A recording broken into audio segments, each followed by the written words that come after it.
Welcome back, everybody. How y'all doing today? I've got another plant profile video I'll be sharing with you today. One of my favorites growing out here in my backyard food forest garden. Check it out. So the plant I'm going to be sharing with you today is none other than the ground cherry, also known as Physalis prunosa. This amazingly easy and abundant crop to grow is in the tomato family known as Solanaceae. As you see, it bears a very similar appearance to that of a tomatillo. The papery husk on the outside of the fruit helps to protect it from pest damage as well as different contaminants. So it's one of those crops that you can eat directly out of the garden with no need to wash it off first. One of the best qualities that the ground cherry possesses is that it's highly pest and disease resistant. It also grows well in a wide range of growing conditions, both weather and soil types. Although it does prefer full sun, meaning at least 6 hours a day, it's still going to produce a crop in part shade. And although it does do best in well-draining soil, most soil types will be well suited for the ground cherry. If you can add in some added organic compost every year, that's just going to help it to thrive even more. Now we're just about 3 weeks away from the beginning of fall, so late summer here, and you can see the plant has begun to die back. It had been thriving, full of lush green foliage. It's quite beautiful actually, and at this point now is really the best time to harvest. You see all the fruits, the papery husk has all but dried, and there's plenty of fruits all about on the garden floor here. Now one thing about harvesting these fruits once they drop, they really do dehydrate and almost vanish in a short amount of time. I'll open one of these up and show you what I mean. So here's one that was lying on the ground, and you can see the fruit has really begun to rot. This usually starts to occur after a few days, and then it will dry up, and it will be like a little seed ball. These things are loaded with seeds.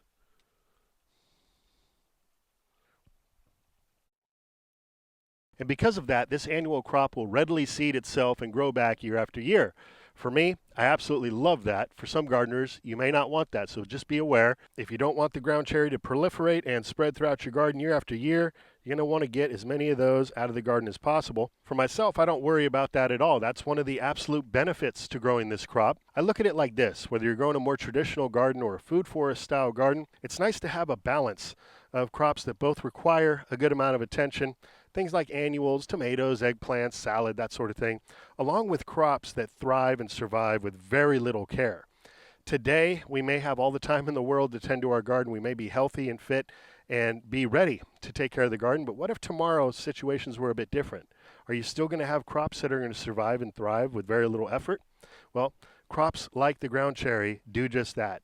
In fact, I didn't plant out any of these plants that you see here growing in this patch, which is intertwined with some sweet potatoes. There's some borage here, amongst other things. And I did nothing more to care for these plants than offer it a little bit of water. They are drought tolerant, but do prefer a nice drink once a week if you're able to do so. So this is a great time to pull a harvest, and I'm going to do just that.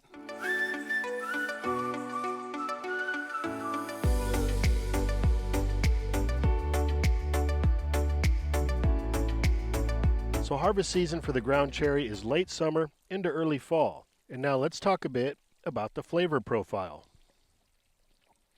I'm going to slice this one open. So the flavor reminds me of a cross between a cherry tomato and something sweet tart like a pineapple. The more yellow the fruit, the more sweet, and the more green the fruit, the more tart. And the best way to enjoy them, in my opinion, is straight out of hand. Although they're perfect to add atop a salad, turn into a sauce, or even a salsa. So if you're looking to start growing your own ground cherries, the seeds are readily available online, and you can get those started indoors 6 to 8 weeks before your last frost date and transfer them out into a traditional garden or even a container. You're just going to want to plant them about 2 feet apart, as they do bush out quite a bit. And if you want to direct seed into the garden, that's easily accomplished. I recommend just dusting the seeds over the soil and put a light covering over. You just don't want to bury the seeds more than a 1/4 inch deep. Keep them well watered. Once the plants are well established, let them go, do their thing. They're very easy to grow.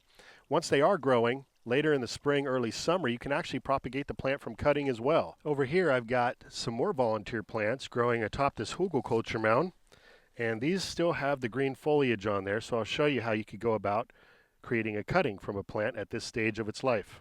All you need to do is get yourself a nice, clean, sharp pair of secateurs and cut a 6 to 8 inch piece of the stem, like so.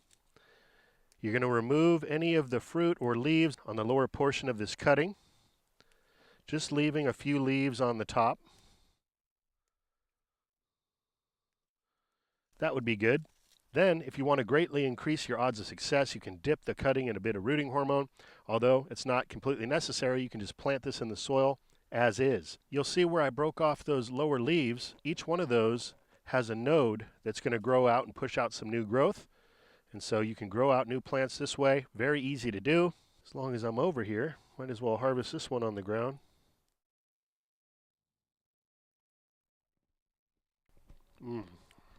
And because it's grown as an annual, most gardens across the United States and throughout the world will be able to grow this crop.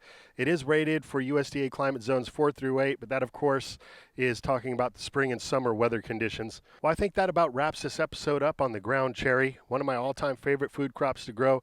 Again, a no-work food crop, worth its weight in gold, so easy to establish in your garden, reap an abundant harvest. If you're not already, give it a try. So with that, I want to thank you all for watching. Have yourself a great rest of the day. Until next time, this is Dan from plantabundance.com. Take care. I'll be talking to you again soon.